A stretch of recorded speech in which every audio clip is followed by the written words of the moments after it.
even before you earn something, you need to learn something. I just wanted to solve my own struggles, my biggest pain. And that's where the magic happens, when I connect with them at that human level. Talk about the elephant in the room, top voice. Yeah, it's changed my life and all that. Just a catch. It's a professional platform. Yeah. And you started about personal journey. Yes. Are we going to be... Are we good enough? Are we good enough? Just felt like you did friendship with your fears. Like, okay, let me chit chat with my fear. Let me just talk to my fear. And it's like, both of us are sitting, LinkedIn is not there, it's not possible. Yeah. Did you really write to inspire people? And I think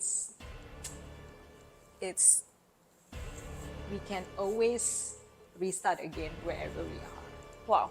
And the competitor analysis, the target audience, I know, right? I mean, yeah. So many things. Correct. It gets over. Do you mind sharing your words? It somehow feels like we are snatching money from people. Yeah. How can you be an influencer of impact, right? When you open your doors, you see goodness coming to you. Let's give a high five to this. Yes!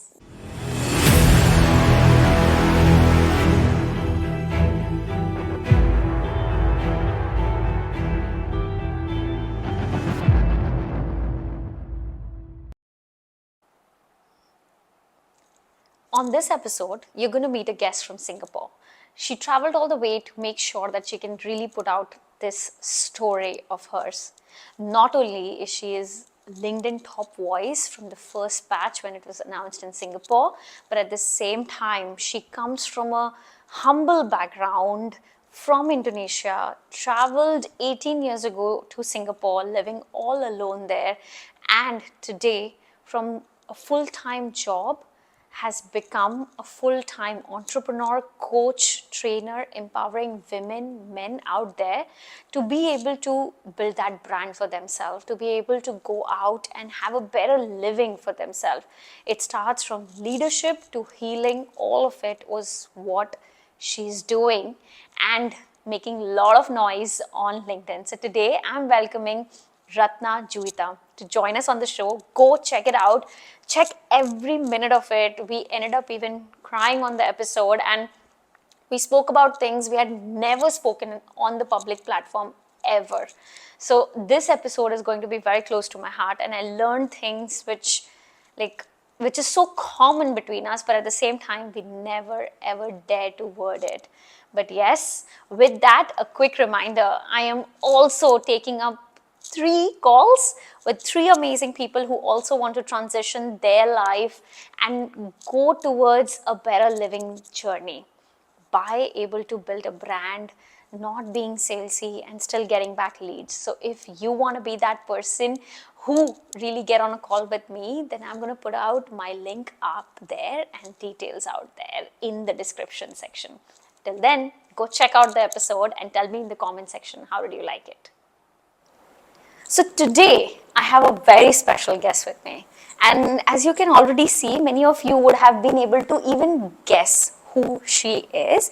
But if you don't know, she's not only the top voice on LinkedIn, but as well as someone who has immense amount of experience when it is about branding, when it's about storytelling, when it's empowering your team, your people. That's what she loves. It's all about helping people to really come out 360 degree and have their best self with all her experience of last 12, 13, 14 years being in the industry, from job to a full-time coach, trainer, mentor, running her own business. I don't know how she did it, but that's going to be our topic of the day. I really am excited and I've brought her on the show, Miss Ratna Juita. I'm so excited to have you. Thank you so much, Khushboo. It's such a pleasure to be here, really. I am equally excited, because it's been a while since we have been working with a lot of women out there. And some are having the time because they're not doing full-time anything. But there are many who are in jobs right now and they genuinely want to come out of it. They are like, I'm done with it and I want to do something of my own.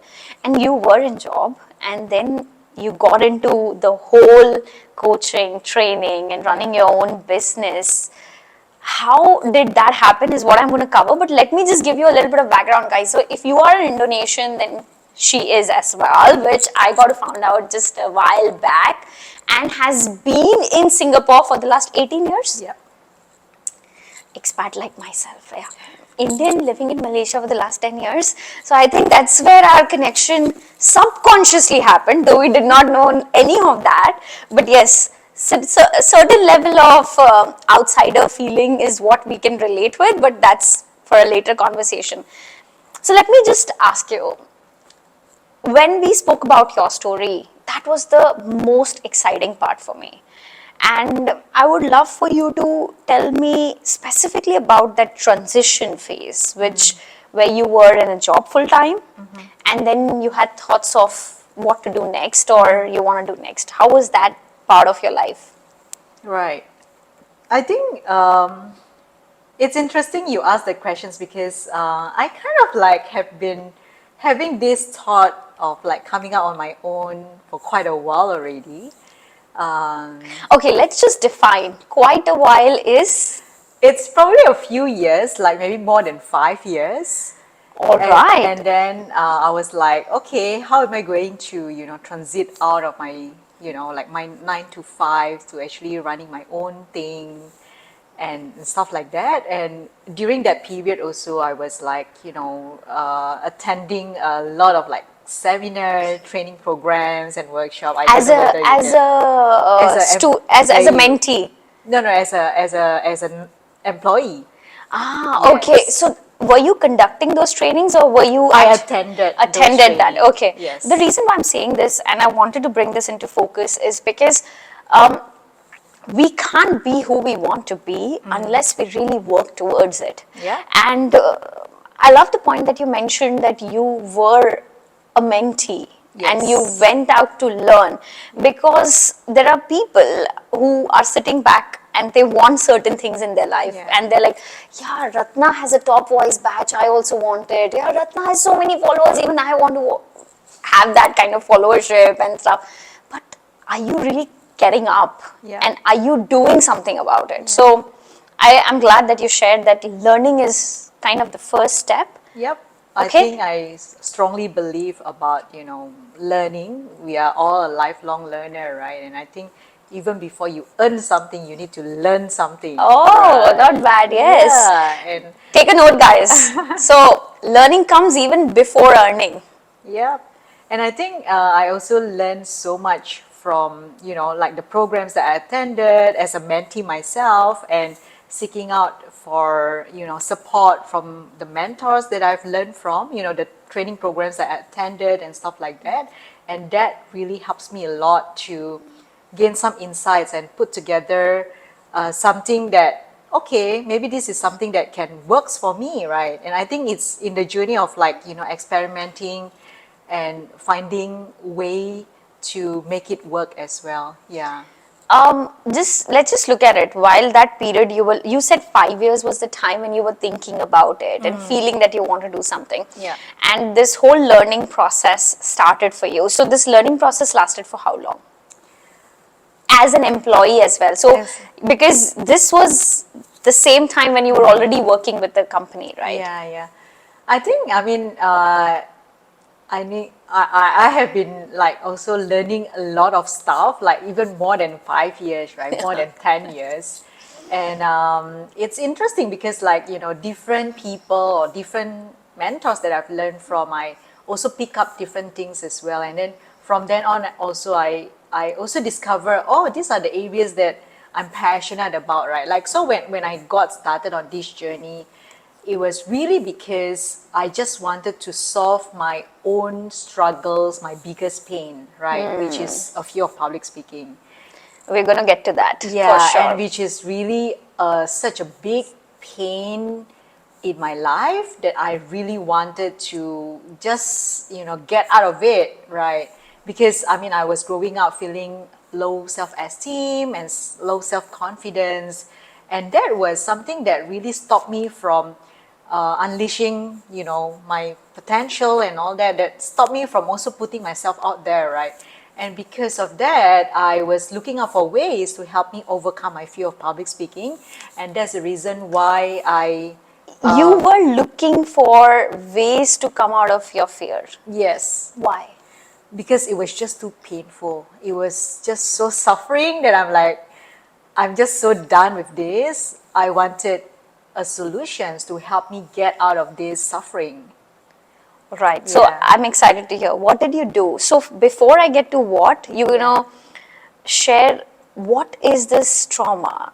Why did the public speaking fear Yeah. even come?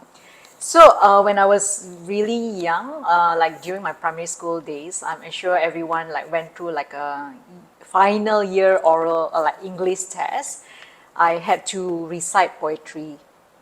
On the stage. Yes, and it was I studied very hard the entire week. But when it comes to the actual day when my name was being called, I went out to the in front of the class. I trembled. I was like my heart beats million times per second. 40 pairs of eyes look at me in pity, but I couldn't say a single word, not even a single word. I returned back to my seat and I cried. And true enough, I actually failed my English oral test. And probably some people think like, what's the big deal, right? I mean, people fail exams some ways in their life, but that particular moment was really very painful to the extent that every time I had to, present in front of people or in front of the class, I was like, I kind of like that incident was like popped up and I was just reliving that moment again and again, so I cannot speak well. It was really very painful. It was really like reliving traumatic experience again and again. So that was really bad. So when I was growing up, I actually grew up feeling low self-confidence, low self-esteem, having this, imposter syndrome within myself, knowing that like, I'm just not good enough. So that was really very painful and was really very suffering. And So at which age this happened? it was during my probably about 12, 13 years old. And then, Yeah. because many of us can have stage fear, and it could be coming from within or it could come from any incident. I would love for you to share what did you do to come out of it, because today you would have spoken at so many events, Yeah. and standing there, I'm sure definitely the fear isn't the same. It's at a space where you feel comfortable. Yeah. But how did it all? So Toastmasters, I signed up for a Toastmasters training, right? It's a public speaking training because I was like, well, I really wanted to get out of this suffering. And I remember when after I came to Singapore, I could hardly speak English back then. And after I graduated from university, I actually went out to went out to work. I joined a training and consulting firm doing a marketing executive job. And I had to basically do a lot of like public presentation. It was not like a like 40 people kind of events, it was like Suntec Convention Center. So 150 to 200 people. Was really nerve-wracking experience. And because During of that time, did you join Toastmaster, or uh, was it earlier? because of that, I started joining Toastmasters because I wanted to, help myself in overcoming that fear of public speaking. So from one speech into winning public speaking competition is something that I've never thought, even possible, right? But one thing that really helps me a lot in that process of healing and transformation was really the practice of mindfulness. Yeah, so Okay. the practice of mindfulness has really allowed me to be aware of all those negative thoughts or even the traumatic experience I had that always came out every time I speak, right? It's just being more aware and not letting it control my performance, right? That helps a lot. And also the practice of mindfulness really helps me a lot to manage my speaking anxiety. Yeah, so that was really very powerful. I think we just coming to Toastmaster, right? Can you share maybe two major learnings that you Yeah. had from Toastmaster that actually changed a lot of your speaking journey? I think one thing that really helps me a lot in through the Toastmasters journey, and also maybe as I was doing that, embracing the mindfulness as part of it, is really looking at people or audience as just a normal human being, right? With all the suffering, with all the pains, and they just want to be happy, right? When I look at them at that lens of common humanity, that people just want to be happy and free from suffering, it helps me to be a lot more at ease while speaking. And that's where the magic happens, when I connect with them at that human levels. I think that kind of experience helps me to connect better with people, help me to build trust with the audience, and I think it really helps me to just feel a lot more at ease while speaking. And what would be the second learning from the Toastmaster journey? The second learning from the Toastmasters journey would be really looking at this, a lot of times when we do the public speaking, right, it's always about we always think about like the fear of like, oh, how people are going to, judge.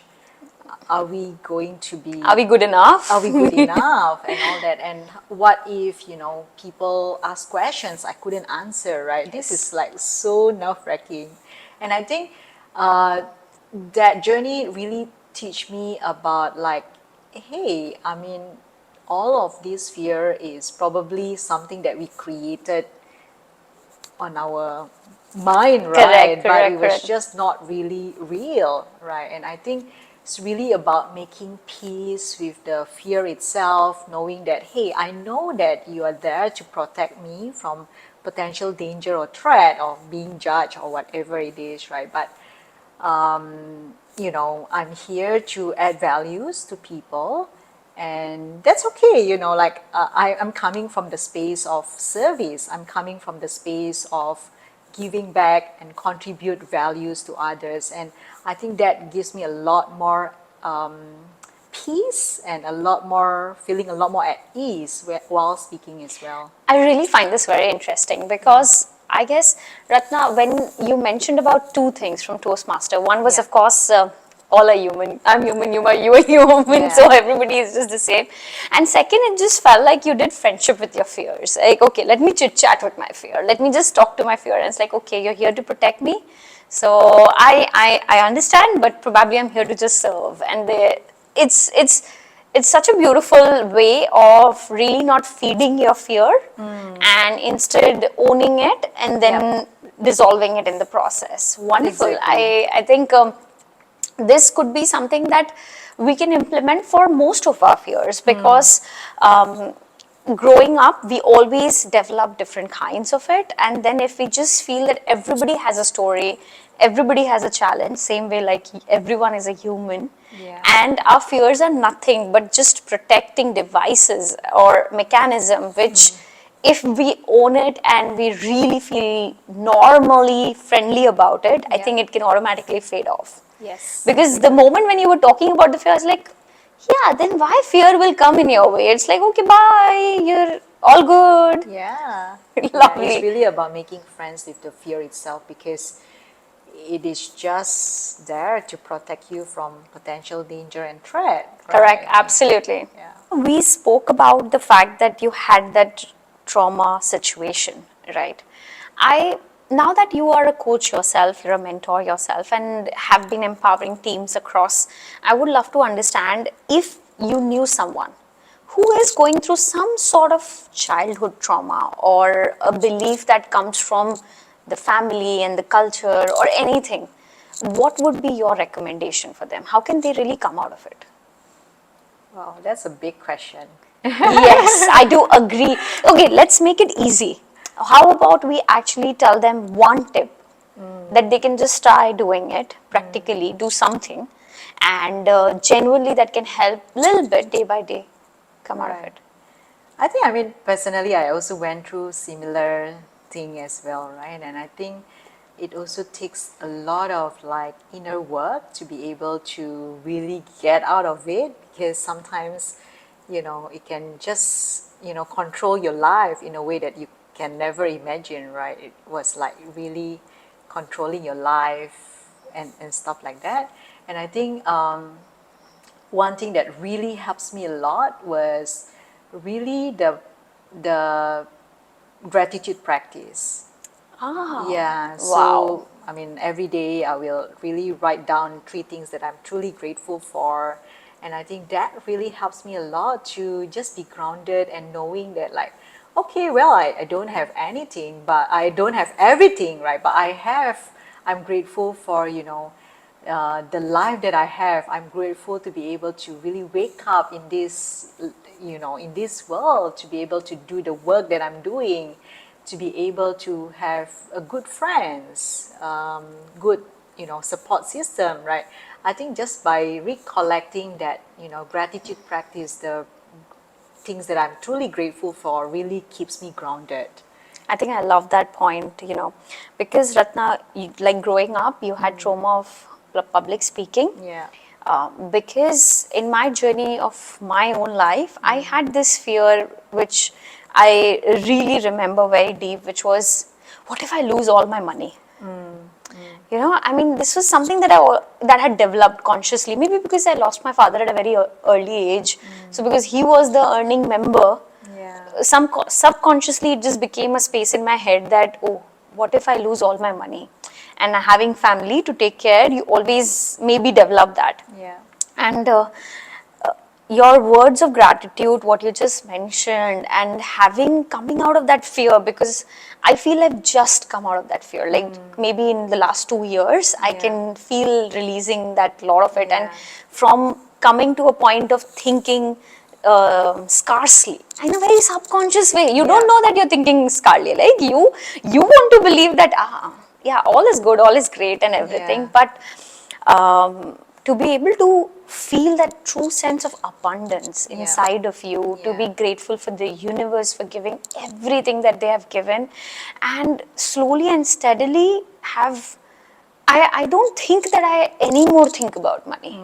It really is not something which is a matrix to anything right now. Yes, it is means to a certain thing, Yeah. but it doesn't define how the day is, how my moods are, or how I'm feeling from within. Yeah. It is so elevating to just be connected with yourself, your Yeah. inner voice, Yeah. that is your highest self at this point of time. So Totally. Yeah, I I could totally resonate with whatever you mentioned about, the money wounds, the scarcity mindset.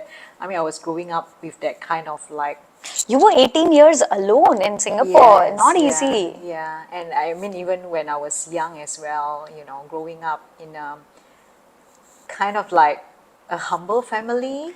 Okay, I will say, I mean, you're using the word humble, which is a nicer way. For me, it was middle class to a little, like somewhere middle class, like, Same here, same yes. here. I'm just using a Yeah, I better mean, word to let's describe correct. Let's not be that packaged kind of a thing. Let's just open it and be so raw about Yes, it. yeah. So, It's like you don't get a pencil until your pencil finishes, yeah, right? It's yeah. kind of that way. Yeah, so growing up with that kind of conditions, family, it was really not easy for me, right? I was like forming this, viewing money differently, like money is always, I mean, I always see my parents quarrel about it every time, Yes, right? absolutely. That has become like a reason of fight, right? Yes, and always like, okay, money is always the root of evil, right? Money always brings conflict.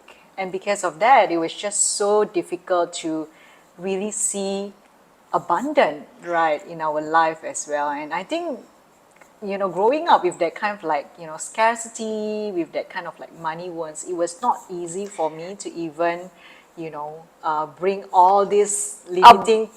Abundance in your life. Yeah, I'm getting exactly. goosebumps when we are talking, and I remember a time when you're growing up, you have seen and you've heard people around saying that too much money makes you arrogant, too much money brings arrogance, or too much money is not too good because it leads families to break into pieces because it brings I have seen it in my own family, right? So, and I've realized with right mentors in my own life that this came from a wound. Yeah. And it all ties down to something that has happened in my early days. Exactly. The matter of fact is, if I have all the money, probably my entire family doesn't have to work. What best could I do for them, right? Yeah. They don't have to worry about it. I can get my entire family to come from scarcity mindset to abundance mindset. And what I'm experiencing, they all can experience. Isn't that a better place to be in than to be thinking from a space of like, oh, more money, that means more fights, more arrogance. And this all is coming from nothing, but probably I'll not take names, but family around and people around is like training us to think that way. Exactly. Yeah. I'm so glad that you spoke about gratitude, and I really want our viewers to understand it might seem like the most stupidest and the most silliest of things, but I personally, if I'm having lows, I would even write my gratitude on Instagram stories to release it out to the world as well. It is means not talking to any of my followers, but it's just letting it out. Yeah. And just it is so elevating. See, again, I'm having goosebumps, and it makes it feel so real. Yeah. I think, Ratna, I will get to one more thing, which is you mentioned one thing when we were having the behind the scene conversation. Yeah. And there was a point where you were part of a program and you had your breakthroughs and you really, really had, because you were going through a very low phase of your, so I'm talking about a phase where you've already started your company and thinking of the coaching space. Of course, I know as much as we want to jump into our wishes and it doesn't come like a bed of roses. Yeah, exactly. So I want you to walk me that phase where you had before the breakthrough and what was the breakthrough. Wow, that's a lot. That's probably one of it is like the money wounds as well, right? So I actually on the verge of like giving up on my entrepreneurship journey, and I was like, this is like too tough, right? I'm just Finding going a to job throw the back. towel. Yes, exactly. I literally went to LinkedIn not to create content but to find jobs. Okay. Okay. So taking a pause here. Okay. That's a myth or that's a reality. Is LinkedIn is a jobs platform? Exactly. It's like so many people believe that now, and I want you to tell our audience that do you think LinkedIn is only a jobs platform? Not really. Not really. Okay, I right. used to be a LinkedIn lurker, but I think ever since I've been, being more active on LinkedIn and being an active contributor of LinkedIn, LinkedIn is such a magical place if you really use it effectively. And I think it's not only a job platform, but it's so much more, right? LinkedIn has opened up doors of opportunities that I've never thought possible. It helped me to generate leads for my business. It helps me to connect with some of the amazing people. It helps me to get paid to actually create content for people. Yes, I get that's brand true. sponsorship as well, and I even through LinkedIn, I kind of like also launched my LinkedIn coaching business as well. That I've really even never thought that in the first place too. Absolutely. Yeah. So I think it has been one of a very strong tool in your business journey, but I will go back to the question because LinkedIn is going to come in our journey for sure. Sure. When two of us are sitting, LinkedIn is not there, it's not possible. Yeah. But I will go to that point where you really was going on LinkedIn, not to thinking of becoming a top voice, but to find a job for yourself. Yes. So that was the scene, right? So I decided to kind of like take my last bet, and I basically enroll into like personal development program, and that's where I had a breakthrough. The first breakthrough is really about making peace with that money wounds I have in the past, knowing that maybe that's something that kind of like stopped me from. Do you mind sharing your words? Sure. I mean, I've never shared this publicly, honestly. You know, when people see that it's human to have those wounds. Half of the wounds get cured there. Right. I think it was interesting because in the process of, like healing my money wound as well, I see this one particular scene when I was very young, and it was interesting. Like, I mean,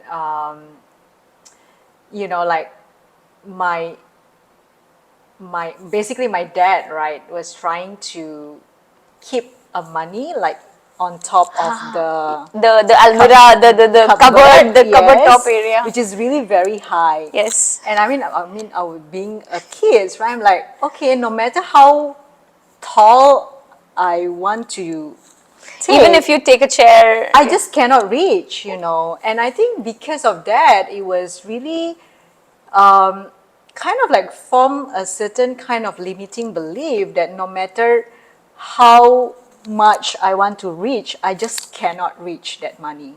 my God. That was quite a big revelation for me, and it was like, wow, I have been, keeping this limiting beliefs for the longest time ever.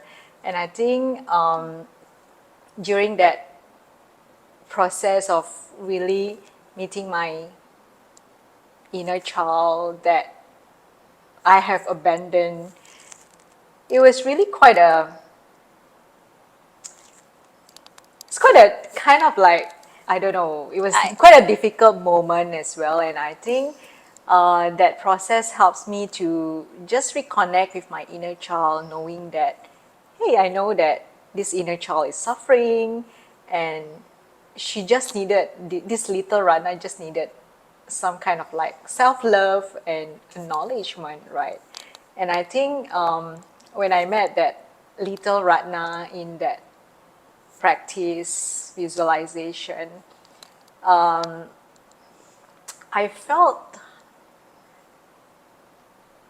supported. I felt that, like, hey, I told the little Ratna, and I said that, hey Ratna, it's okay, like we all going through shitty moment in our life, and I think it's it's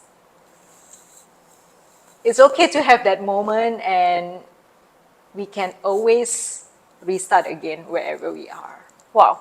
And there was quite a powerful moment for me, knowing that I do have the power to be able to take the control back, and knowing that I can always restart again. And that was one of the breakthrough I had through the program. And I think one of the other breakthrough was basically we were being asked to actually collect 10 contacts from strangers, right? Oh, okay. And? And then I'm like, okay, this is not the MLM or like, insurance kind of training. This is like a personal development training, right? I'm like, okay. I mean, I've never done that before. So we were being asked we were given like 2 hours or something to just do that, collecting 10 contact details, name with, either email or Contact number. yes. And I was like, not very sure what am I going to do, but I kind of like sit down and plan my strategy. I was the last one to leave, and I was the only one coming back with the 10 contacts. Wow. Yeah, and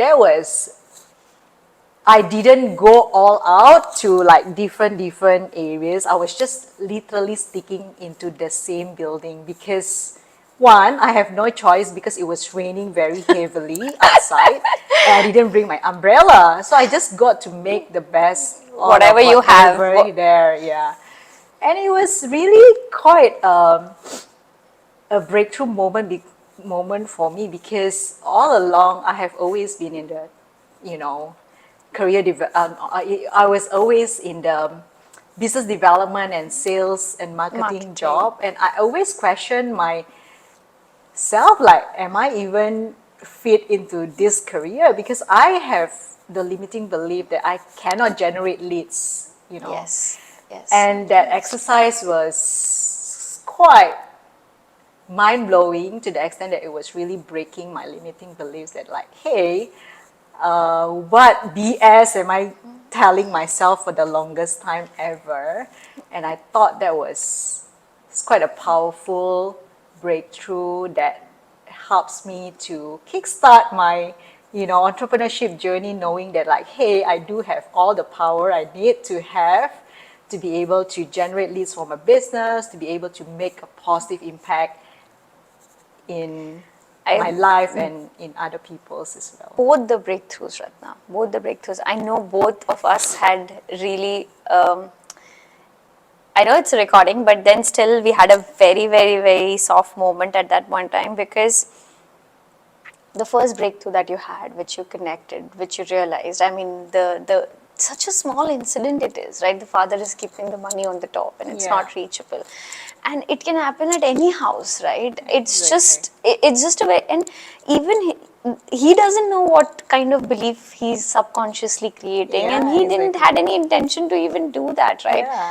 And I don't know, I always feel that people relate, people connect with people they relate with, and we're meeting. So I also had a realization and met my younger self. Tell me more. And I can, every word that you were saying, I was just having visions of, because I went through visualization as well, right? So having that visualization of my younger self, which I had never remembered, which I knew nothing about, because I'd completely forgotten that it existed.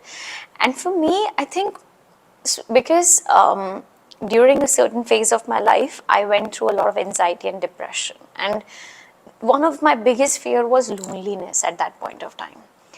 And I realized that in that session where I was meeting my own self, means the younger Khush, the bubbly, the cheerful, and the one that is, I just could feel purity. And I was like, oh my God, and how stupid I am to see that I'm alone. Look, she's always with you.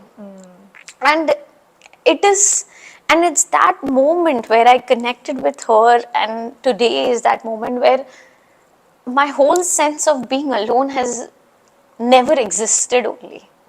It's like I'm always with her. Whenever I want, I can remember her. And I anchored it to my pendant at that point of time. And it is a moment where I always feel that I will, and it happens automatically. It is not something even it's connected. So when you was talking about I was just remembering everything, that how subconsciously we develop those fears and how we are the cure of those fears. Of course, I was lucky enough to be having the right mentors to guide me through the whole process, but it is a journey. It's surely a journey. Amazing. Congratulations to both of us to be really realizing us and having, because I want to reflect back for all the people who are listening. How we're brought up, we're not very different from, the ages are not very far, right? So generations are quite similar, even though it was Indonesia, Singapore, it was India, Malaysia. At the end of the day, we are Asians. We always feel running a business, we are like, okay, we need to understand the finance, the accountability, the economics of it, the market situation, the competitor analysis, the target audience, I know, right? I mean, so many things. Correct. It gets overwhelming. Yes, and everybody is like, okay, running a business is like, okay, let me just get the business model canvas, or that is also technical. Let me understand product market fit and this, but I would want that this episode goes out to people and they can understand that how Ratna didn't go back to finding job for herself and is where she is today. And even myself, that I didn't really let myself be in that space of conservativeness, that's a kind of a box thinking. And right now my thinking is like, it has no borders. It's like I can fly anytime, anywhere, and feel the sense of happiness. Even if something bad has happened, it's like, okay, never mind, it's fine. It's a very light feeling from within. And I would want people to understand the power of healing, the power of investing into your own childhood traumas and self-limiting beliefs. It plays a role. Yeah. and it plays a role to reflect the amount of money which you have been chasing in your life to be displayed in your account. Would you agree? Yes, for sure. So, because of course we are at our lowest to think about the fact that we want to go back to job, right? Yeah. And then you'll realize, oh shit, it is like, I can't do sales? Who said I can't do sales? Man, with such limited resources, you bought 10 leads. Yeah. Yeah. I think sales is also something that comes with a lot of limiting belief. I can't sell. I can ask for money. It is, it's a very bad feeling. Or if I try to sell something, it comes down to looking down, oh, MLM, oh, network marketing. No, I'm not that. We Yeah. try to label it because it somehow feels like we are snatching money from people. Yeah. It's not that, right? It's impacting, it's exchange of energy, it's a Exactly. flow of energy, it's nothing but you are able to really have the right kind of exchange Yeah. to deliver the value to each other. Exactly. If today you and I go out and we say, okay, free LinkedIn training for 5 days, 6 days, 7 days, 3 months, 6 months, do you think people will retain? They will join, but will they retain? No skin in the game, right? Yeah. I mean, there's no skin in the game. Exactly. So the other sad part of the story is you launch a free thing also, zero value. Yeah. But yes, Ratna, I'm glad that you really could come out of it and share first time on the public platform of what the breakthrough. And I think for me also, it's the first time that I'm sharing all of this. Thanks to you. For you to come forward and really share something which was so deep means a lot. And it would definitely encourage how much this means for someone's life. But I would love for you to put light on how practically your life changed after this breakthrough. Maybe Wow. some incidences, maybe some situations, or maybe things that we can put like a milestone and really feel like, oh yeah, something have happened that is different. Right. Yeah, I think after the programs, we had a follow-up coaching session with my mentor as a coach. And I think after that, I was sharing about like what I went through and how I initially wanted to give up on Absolutely. this and going back to corporate again. And then, of course, my mentor said that like, hey, whatever you're trying to do is whatever I've done for 3 decades of my career, right? Why don't we do this together? And I was like, oh, really? Like it was quite a surreal moment for me because I'm like, okay, like someone actually sees something in me and Correct. wanted to. Specifically, if you come with imposter syndrome, if you come with Yeah. feeling that you're not good enough, Yeah. and if you find someone like a stranger Yeah. and a coach is trusting you, it can Yes. be so happily overwhelming, right? Yeah. So it was really. So I kind of like, okay, let's do this again. I also asked myself. I like the word again. Yeah, I asked myself like, have you do everything to make it work, right? And the answer is no. And I told myself if I have not go all out, there is no way to even give up on it, right? So I decided to just give it a go again. And I think it's interesting when I start ditching the plan B and just like, okay, just make this happen, right?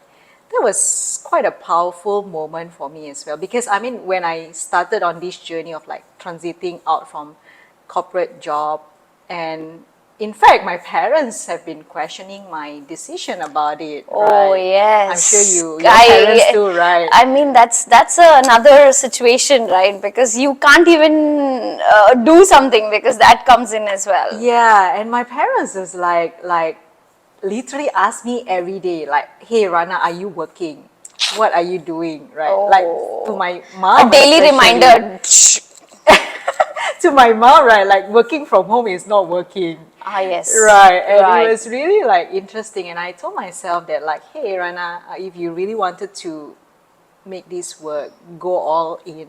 Right. And I think that was kind of like the bigger why I do what I do, and I wanted to make myself proud, and I wanted to make my parents proud as well, right? And I think having to see someone, like invested in my growth and development has been a strength in itself. Right. That like, hey, like you've got no choice but just to make that work. And I will hold this thought, because now again we are gifted with limiting beliefs, right? So because Ratna got someone to trust, Ratna could do it. No, guys, I will really, really not want you to pay attention to that side, because someone thought of investing in Ratna is because Ratna thought of investing into herself. That was her first step. We can't miss. If she thought that, oh, I don't need self-development or personal development. If you would have thought, yeah, I'm good enough, okay, let me find a job and let me just go. Because we can give up, we can just go to LinkedIn and look for a job and get ourselves a job, right? Yeah. But there is something that happened. You just trusted the process and you just let it be, and you felt like doing this, you went and did it instead of overthinking and killing yourself or going with the society norm of this is what it should be. This is not something which I've heard. So there's nothing like if this was there, then that was there. Because she did, and that's why that happened. Isn't it, right? Yeah. Because I don't think anyone would choose to invest in you if they didn't see what they would have seen at that particular moment. I don't know, could be the 10 leads as well, but okay. That's probably true. It's like, oh, yes, 10 leads, not bad. Not bad. Not bad, yes. Can multiply. Correct, exactly. And imagine this is just the first breakthrough.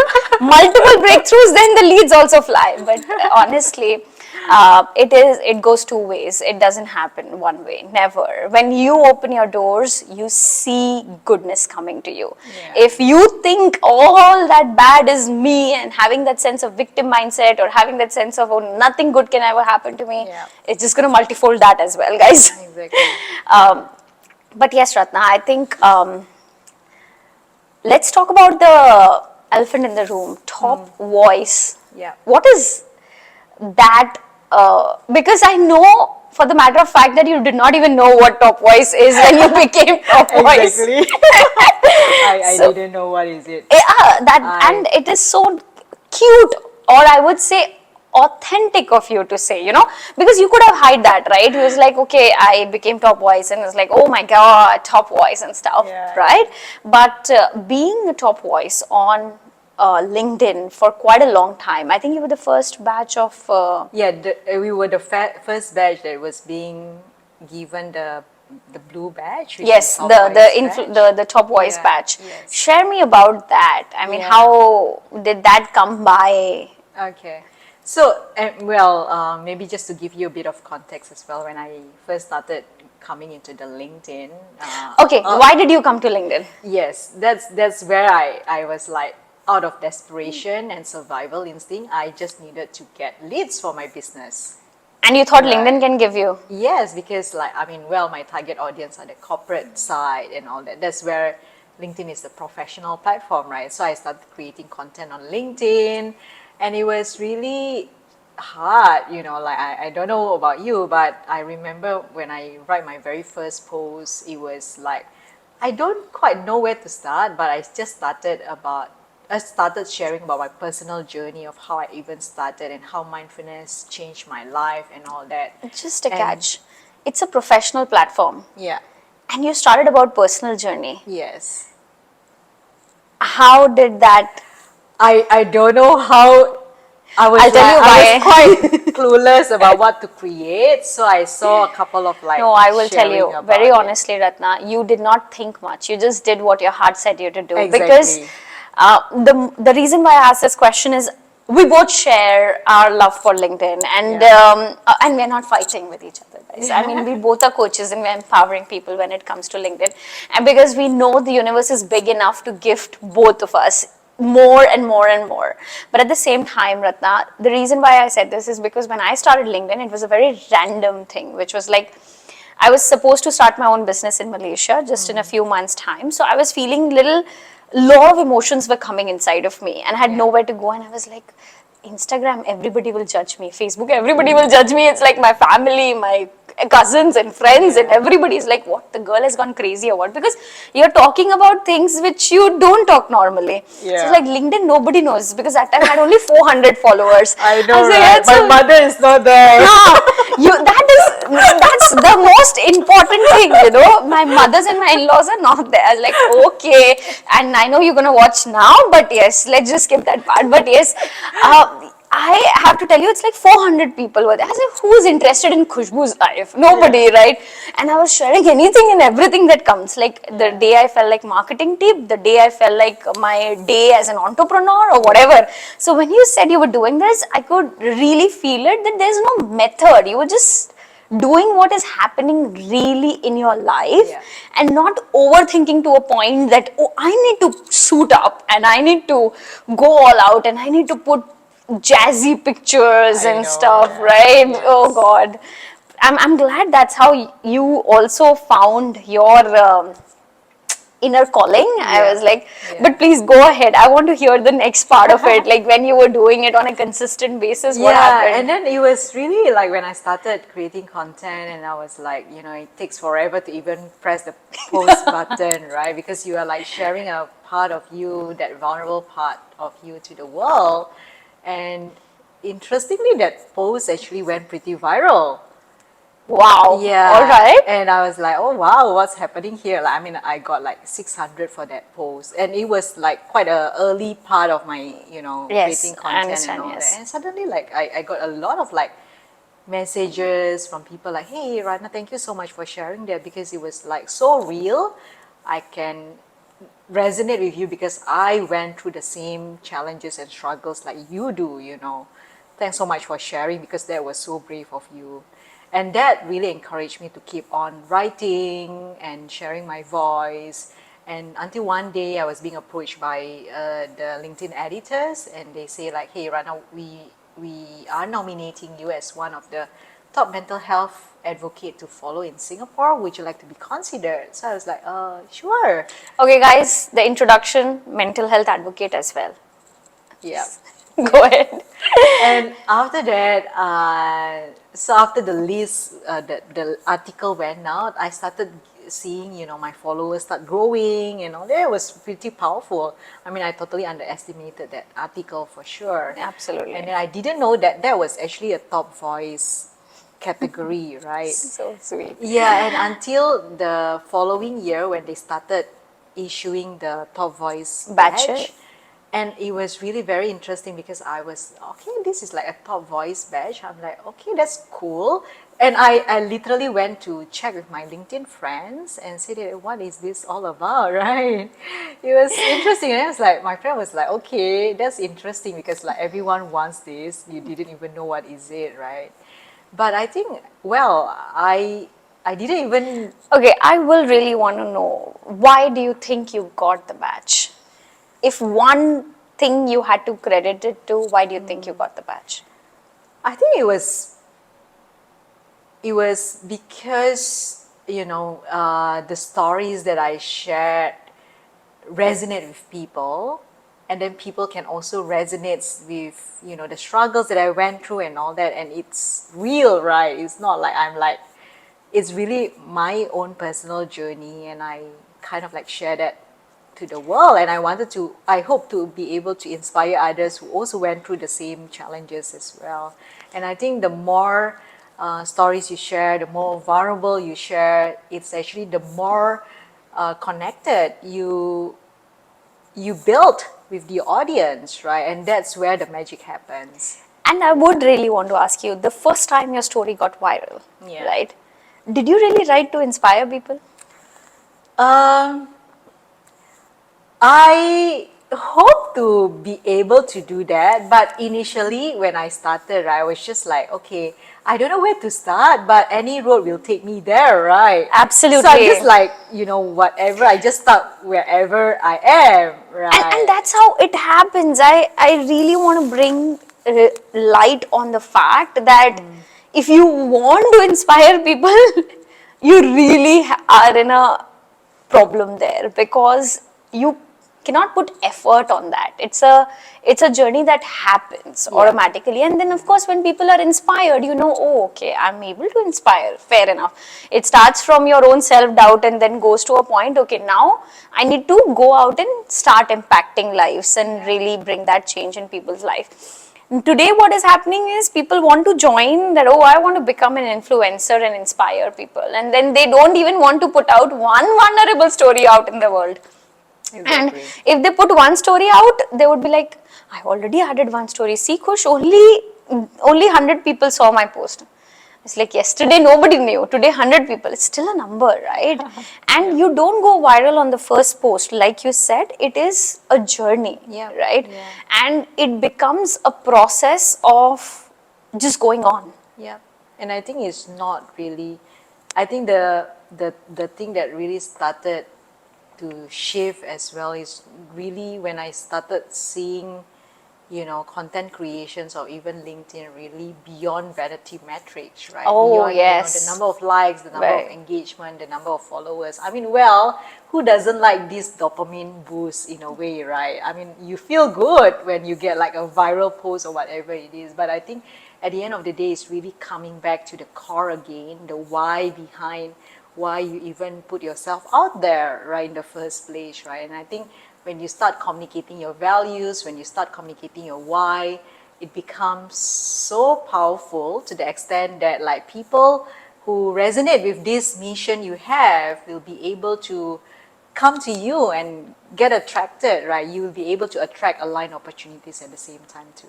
Absolutely. I think it comes down to the point where your inner clarity is more important than your page. And once you have that, that's where the why, the value, and really going out with that and automatically attracting the set of people to wanting to work with you. Like you attracted your business partner, like you would attract your leads, future clients or past clients as well. And now that we just spoke about matrix, right? And of course, 100% with you on the fact that let that not be a motivation. But at the same time, I know that it's been a journey my journey at least, I can say, it was like 4 people liking it, because one was my better half sitting here already, because that's like a free subscription, like already for 2-3 of them coming in and just doing it, that's all. And for a fair bit of time, because you don't know what you're doing, right? You're just doing it. So for a fair bit of time that happened, and that's when suddenly the content started by going out and getting viral and stuff. So I want to hear your perspective. If someone is trying too hard on LinkedIn, what are the 3 tips you would give them? I think the first one is really being authentic. Be who you are, not everyone else, because everyone is taken. And I like that. just share your stories authentically, because you are not for everyone, and that's okay, right? And I think you are just right for the audience that you wanted to serve. I think that's very important message.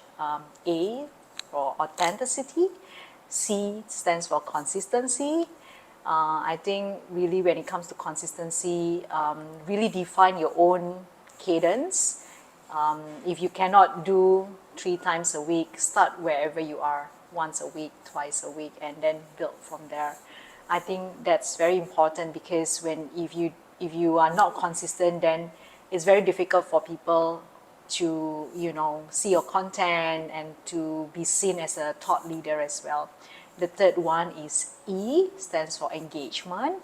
I think beyond creating content, engagement is super important, because whenever you engage with other people's content, you're also being seen as someone who is contributing. And whenever you also engage with people, their connections can actually see your comments, and your connection can also see your comments as well. And I think that adds on into your credibility, your visibility as well. So authenticity, consistency, as well as engagement. Ace. Oh, not bad. I like it. And when we talked about engagement, right, because it goes twofold. People end up thinking engagement is engagement on my post.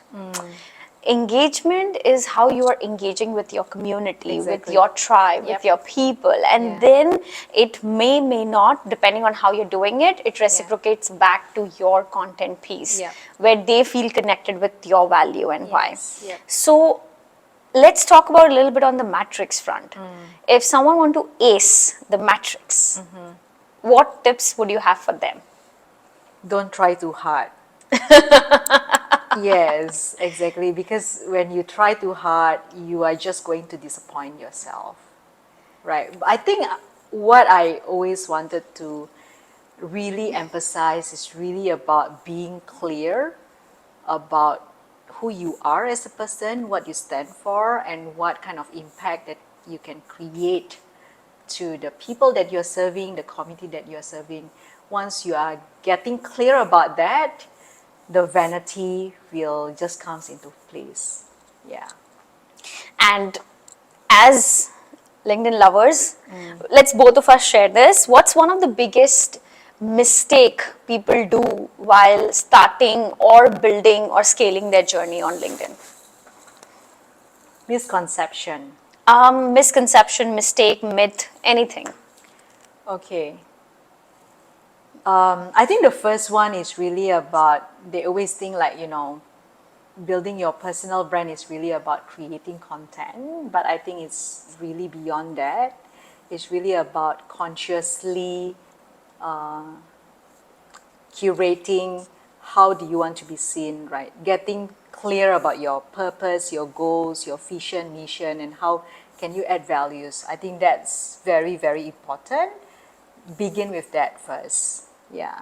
Instead like of just, that. focusing on content, but getting clear about your purpose. I think that's a beautiful one. Very nice. I know people, it's like there are problems like, okay, I don't want to create content, but then they start creating content, they're like, I've been creating content, nothing is moving. Yeah. Yeah. From my side, I think I would love to add is one myth which I have seen people coming in is because now LinkedIn has become, it's not the same how it used to be like 4-5 years ago when I started, right? When many people didn't know about LinkedIn, especially in Malaysia. So now it's like, oh, I want to become a LinkedIn influencer. How to be that? I want to get a lot of likes and shares and stuff. I want to be famous on LinkedIn. And the mindset that they come and they start with is itself a little rewiring is required to that. Yeah. Because you can come and you can have a need which is, okay, I want to generate leads, I would like to grow my business, and the way to go is to go out and put yourself out there, and then you really add value, whether engaging, building community, or bringing it back with the right set of content and stuff. But having to come with a mindset where you want to be famous is where you miss out on it. Yeah, Because totally. every single time you're doing one single piece, nothing happened, nothing happened, because that's not how it works. Exactly, yeah. And I think instead of really trying too hard to be a LinkedIn influencer, it's really about how can you be an influencer of impact, right? How can your presence make a positive impact in other people's life? How the voice that you created or you share or the stories that you share can give hope to other people who went through the same struggles and challenges. And the keyword is don't try too hard, because Yes. even in that process, you're like, oh, I need to create value. And then, it becomes a very superficial way of trying to create value. Yeah. It is not from within. For example, if someone is even having a product, you can sell a product as well. But you must know how that product is creating value out in the world for the people out there. Yep. And it's not just about the features and the benefits, and it's like, okay, this is nice product, this is how it is. No, that's not how you can generate leads on LinkedIn. Yeah, exactly. So as we are wrapping up the show, I would love for you to share one final closing line for everybody who is watching, especially the women out there who are at the edge, wanting to really break their own barriers and fly high with their aspirations and dreams, wanting to do something that they really wanted to do always. Bet on yourself and choose yourself again and again, because if you don't believe in yourself, who will, right? And I think the transformation begins with you start building the trust within yourself, knowing that you have all the power, the inner strengths that you have to be able to make an impact in your life and in other people's life along the way. Wow, I think I love that, because women are the last people to prioritize themselves, to think about themselves, and if they do, then they get into the guilt space that I did. So I think bet, and I personally would like to add, which is invest in yourself, the time, the resource, the effort, the intention, the willingness. Everything is coming to invest in yourself. I think it makes so much of sense. Ratna, it was a wonderful episode. I think we had I think we had some rainfalls as well, but yes, enjoyed thoroughly every piece of your life that you shared with us, whether it's your early childhood trauma, your breakthroughs, and then coming to a point where you are right now, really having that ride up, that steep ride up, but absolutely humble, absolutely down to earth, and super fun. So we are looking very sophisticated and nice, but yes, we are very fun as well. But yes, thank you so much, Ratna. Thank you so much. I hope you enjoyed it. Yes, for sure. Thank you so much for having me. Thank you. Let's give a high five to this. Yes. Only 13%. Yes, you heard it right. Only 13% of you are subscribing to my channel. What happened to the other 87%? Go and subscribe, because your subscription is where I get motivated to keep bringing such episodes. What was your favorite part? Because if you're watching this, then I'm sure you've seen the entire episode. So tell me which part was the favorite and which part you connected the most. And yet again, if you want to meet me and catch up on a call to discover how exactly can you win your brand, how can you find a voice for yourself on platform like LinkedIn and beyond, then hit up the Discovery Business Strategy call with the link in the description below, and I'm going to see you on the other side. Till then, rise and shine.